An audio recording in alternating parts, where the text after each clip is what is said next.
Next on Headline Humboldt, Director Leslie Castellano from the Young People Center for the Arts joins us to chat about a new summer arts festival that promises to offer local artists a number of opportunities to get their work seen and appreciated. Also, a meeting this past week looks to draw attention and resources to the plight of missing and murdered Native women and girls, a high percentage of whom come from this region. Coming up now on Headline Humboldt.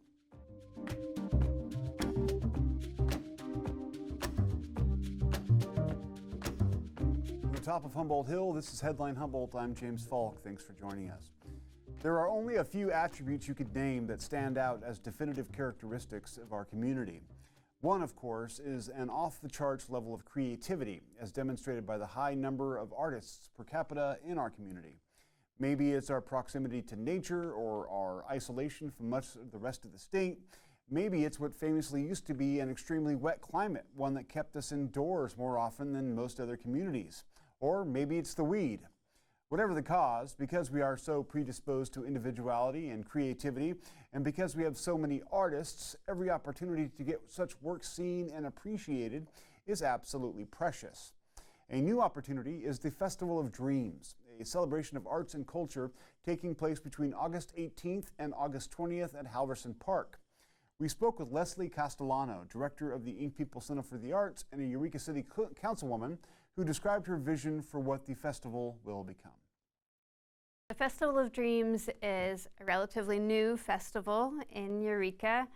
It's a festival that celebrates the quirky, the wild, the wonderful, and really hopefully embraces the spirit of the arts and culture community in Eureka in order to really kind of shine a light on really the people that are already here, but to provide an opportunity for people to come together and celebrate what it is to dream.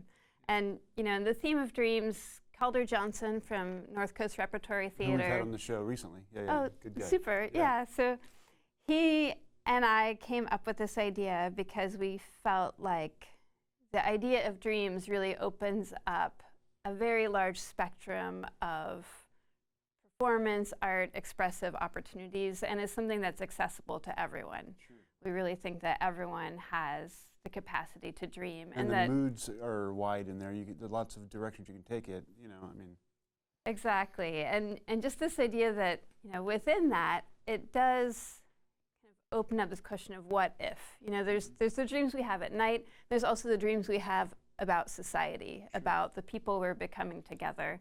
And so we felt like this idea of a festival around that could really offer just a platform for all kinds of artists to create and express, but also hopefully a platform for people to come together and see one another a little bit differently. Yeah. And maybe open up some new ways of thinking about the world.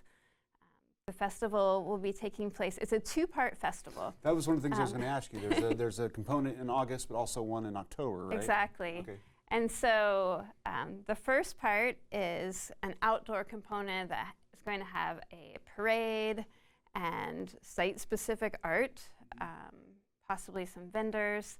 And then the second part, the latter part in October, is really embracing indoor performance, more inspired by a fringe theater festival where performers are making new works inspired by the theme. And people will be invited to come to local venues in Eureka. All of this is Eureka-based because it is funded through the city of Eureka. Yeah. And I just want to lift up, some of it was inspired by Arcata Playhouse Arts, and over the last couple of years, they've been really funding outdoor performances in Arcata.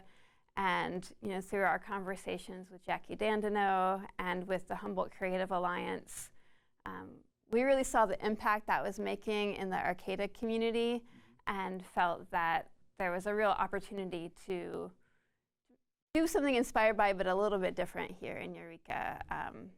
Eureka, I think, has always had an incredibly vibrant arts and culture Absolutely. community. That's one of the things people say about it's an arts town. It's been in magazines featured as such. Exactly.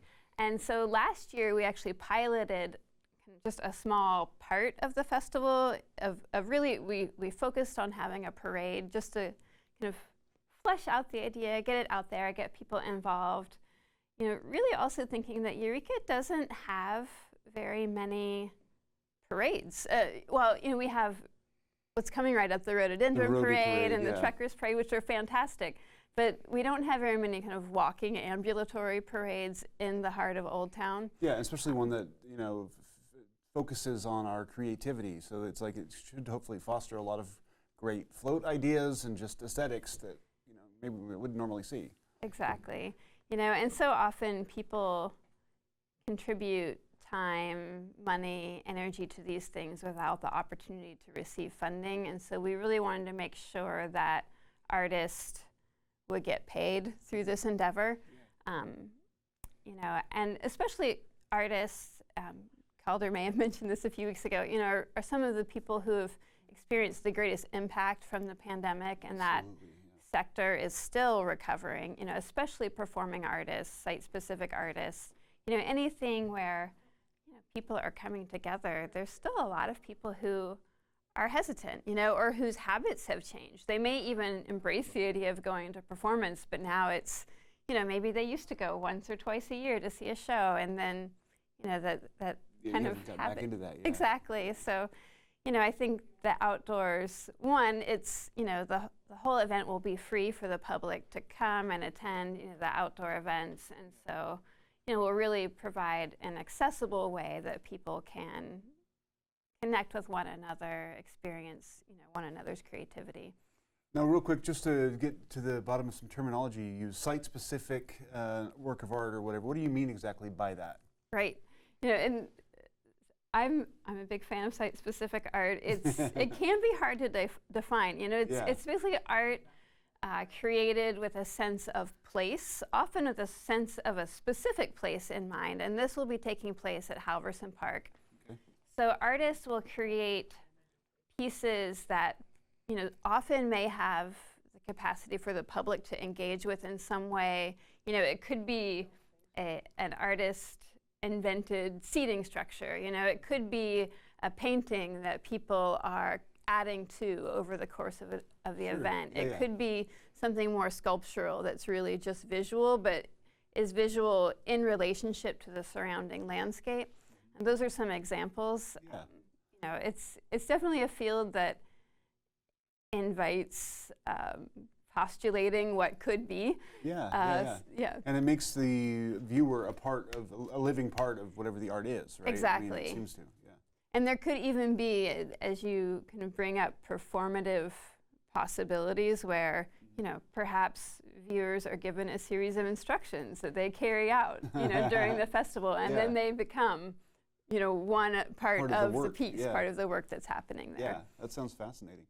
Now, so how do people, if people are artists, how do they get involved? And then also there's, I think, $40,000 of grant money that the city of Eureka is ponying up in order to help support this.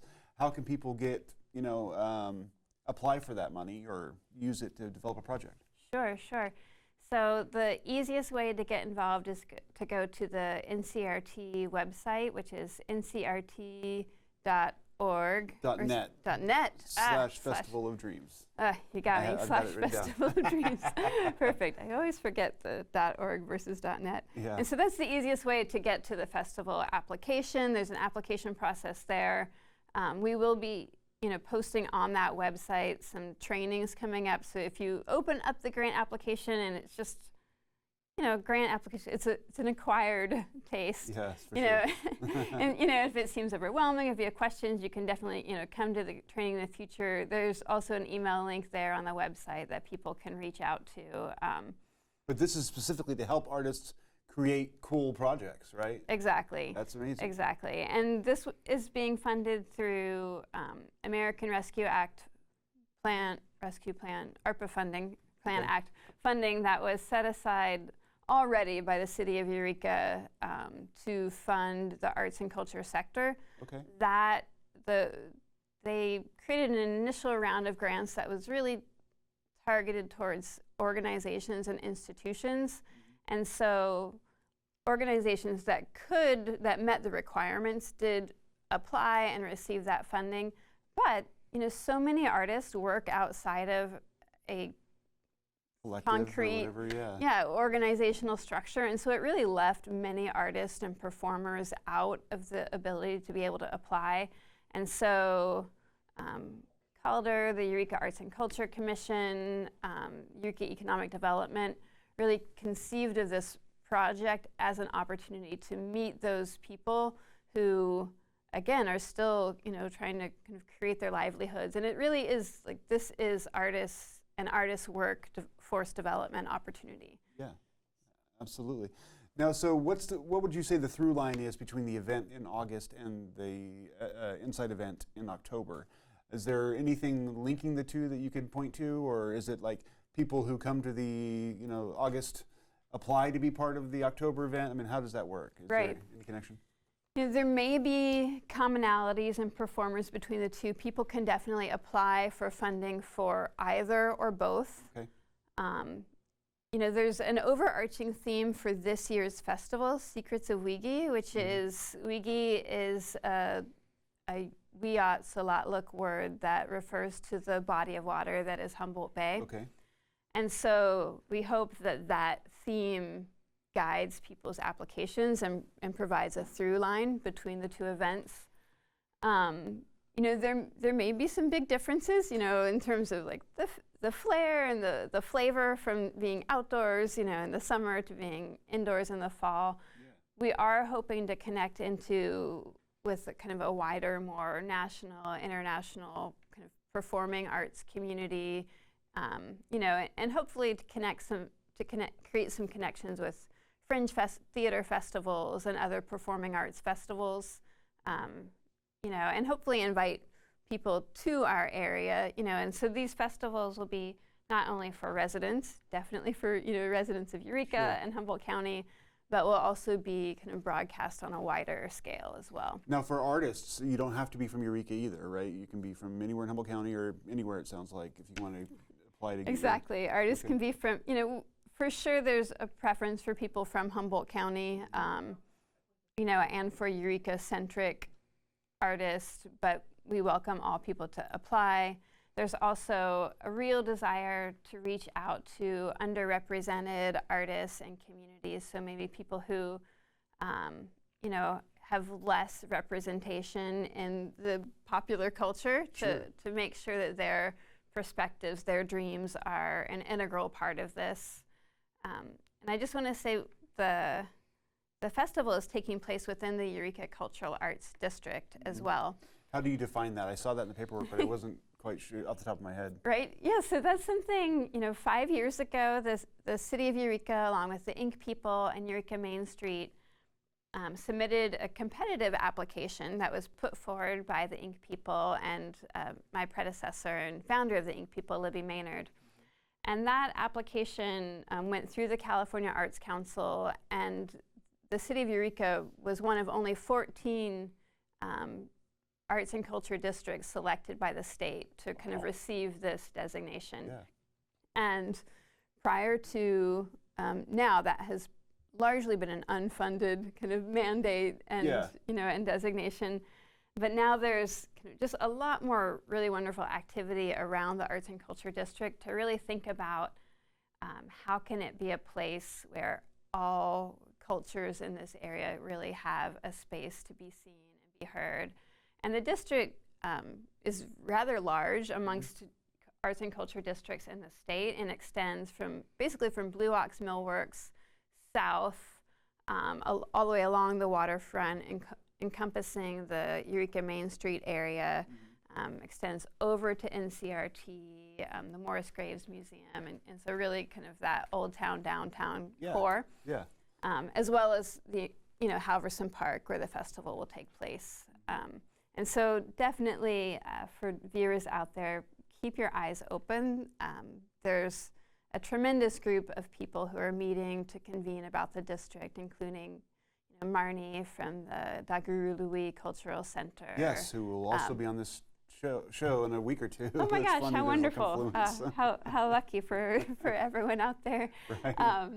Andrea Stuckey from Iowa Wellness Village, Brenda Perez from Centro del Pueblo, just really fantastic. Calder Johnson from NCRT, Jemima Har from Humboldt Arts Council. Anyway, really just, it's so exciting the way that, I think arts and culture can really create a space, and I think the Arts and Culture District can be that space for people to come together and celebrate one another's uniqueness. And of course, right, and we'll see many different events kind of popping up that are, celebrating uniqueness in some way, including, if it's not on your radar already, the upcoming Eureka Chinatown Festival. Yes, we've talked about that, but probably time for an update. So yeah. So that's coming up, 2 Saturdays in just a little over a week from now. So. Wow, yes, maybe I'll have to talk about it next week. That sounds good. We've had a show about it, and the history, of course, is bleak, but it's good to see that we're trying to transcend it in a positive way. And we've got 2 minutes left. You mentioned that you're the head of the Ink People Center for the Arts. You took over for Libby Maynard, which was a huge job.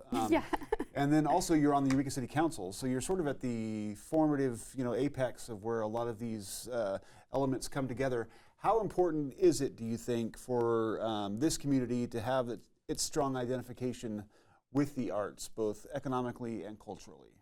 Sure. I think the arts are an economic driver, for the region, especially for Eureka. So, and as you said earlier, we're known for the arts, and so I think building upon that will bring more tourists to the area.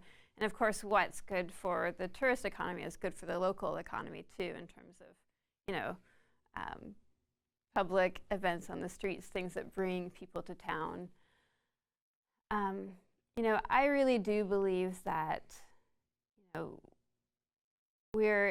our region, our community is on the cusp of significant change. Whether it's the environment, new industries coming to the area. And I think, many of these things are positive, and many of them also will challenge us. And for me, and I think for many people, around the world, arts and culture events and are a way that people adapt to change, a way that people converse around change, in a way that people transform themselves and their relationships with one another in a way that really, honors the struggles, while also seeing that there's, that each human, each culture has a delicate and wild impulse, that exists that we can really celebrate. And so, my hope is that, it's an opportunity to be with one another at our best and, heal as a community when we need to as well. Excellent. We're out of time. But thanks for coming down, and I look forward to the festival. I think it's going to be a blast. Thank you. Yeah, I'm excited. I look forward to everyone out there coming out and submitting their grant perspectives as well. Yes. We'll be right back after this short break. Hi, I'm Jim Clark. And I'm Donna, and we are very excited to tell you about Public Media Giving Days coming in May. May 1st will be an opportunity for all of you who wish to share your stories about what public media means to you. What I love is it gives to me inspiration and information to inspire others and to act in a way that makes the world better for other people. And I also love the fact that public media provides so much education for all of us. Well, now that it's given so much to us, what are we going to do? We're going to give back by our monthly donations, and we're encouraging all of you to take this opportunity to give.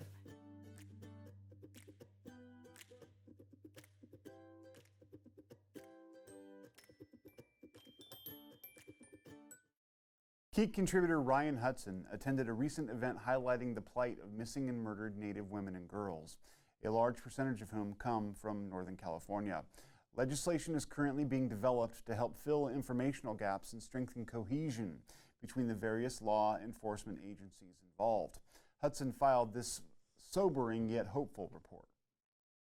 A first-of-its-kind conference organized by the California Department of Justice brought 6 different sheriff's jurisdictions, federal officers, and tribal police to a networking event where family and friends of missing and murdered Indigenous community members were able to meet with investigators, ask questions, report information, and provide DNA samples. Chairman Joseph James of the Eureka tribe explained that leadership from the tribe on this issue has empowered tribes all over the state to be proactive on the MMIP crisis. We have 2 pending bills that are in legislation, AB 44, AB 273, here working in California, but also continuing that work across the nation. And you're seeing a good example of it today, is bringing people together and trying to make that difference and change for the protection of our people. So it's exciting times right now to continue to work hard. Throughout California, we're working with the governor, we're working with the attorney general. We're leading an example. The state of California is rallying as one to not only to combat this crisis in California, but also to rally to lead example for across the nation. So there's a lot of work yet to be done. We're up for the task. As Chairman James mentioned, legislation is in the works in California to address one of the biggest problems that officers have across the board, which is a lack of access to the criminal data entry system called CLETS.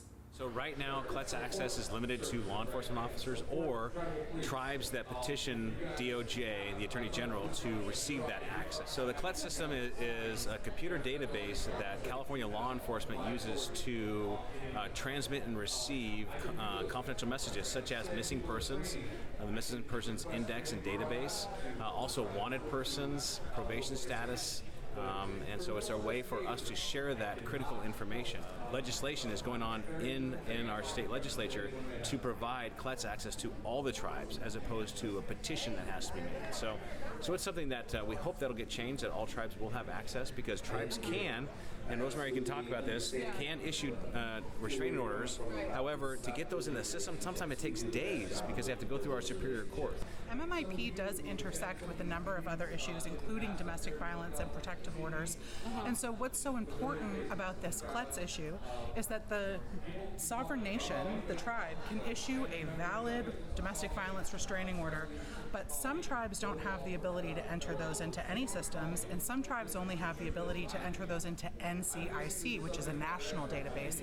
So what could end up happening is that, one of Sheriff Hansel's deputies could, make a traffic stop and not really be able to see everything he needs to see in that moment to protect that person, to protect themselves.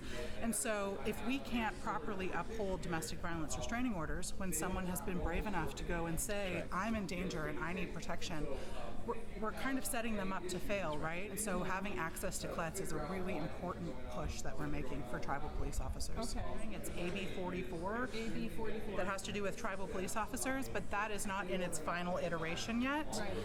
But what's important is that you have all the stakeholders participating in this together. So it's not as though the tribe's working on this in a vacuum. I mean, you just heard Sheriff Hansel talk about the need for it as well.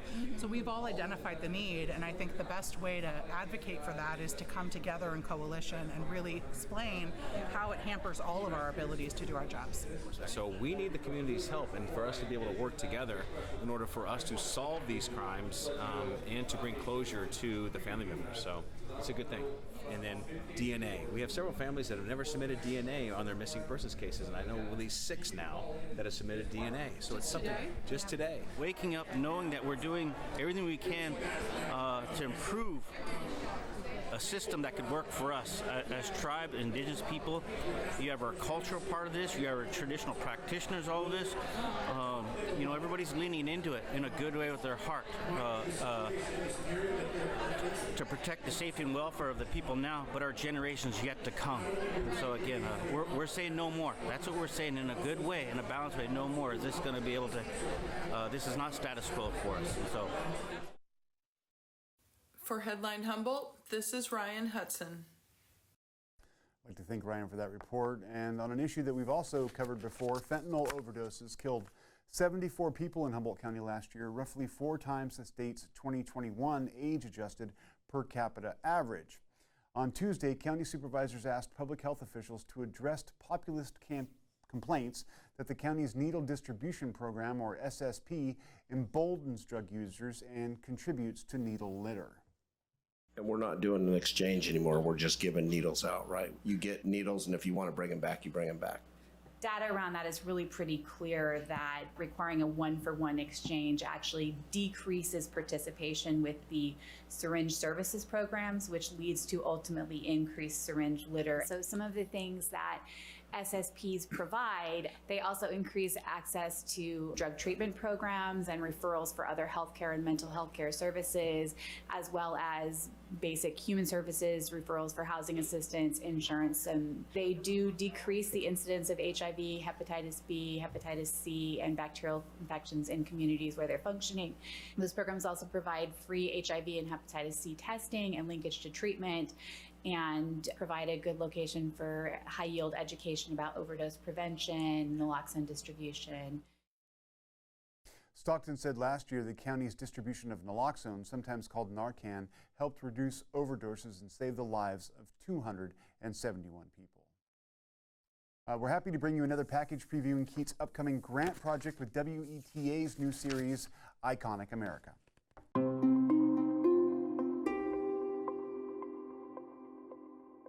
I am a small family forest owner, so I have redwood trees at home that we sustainably manage. And for generations, my family has worked in the forest. So oftentimes when I'm out in a forest like this is a place where my father and my grandfather actually logged. So this forest was harvested in about the 40s or 50s, and the College of Redwoods Forest has some remnant old growth trees, but most of it is second growth trees. Any given day when I'm providing instruction for my courses here in Forestry and Natural Resources at the college, students will be in the classroom for lecture, and it's only a 5 or 10 minute hike up here into the school forest, and we're measuring trees, we're evaluating wildlife habitat, and learning about forests in the forest. And when I think about redwood forests and their impact on our community, there's a long historical history or story to tell about how redwoods have impacted people for generations, both Native American cultures to European immigrants coming to the area, looking for work, cutting trees, supplying the birth of San Francisco with our redwoods, of course. But then there's also an important story of resilience and sustainability in our community. And redwoods continue to be an important product. We build fences and decks kind of primarily out of that beautiful wood. But also every step of the way, whether it's restoration or protecting wildlife habitat, there's many, many jobs that are connected to that. So restoring fish habitat, restoring redwood forests, that funding goes to really good paying jobs in our community.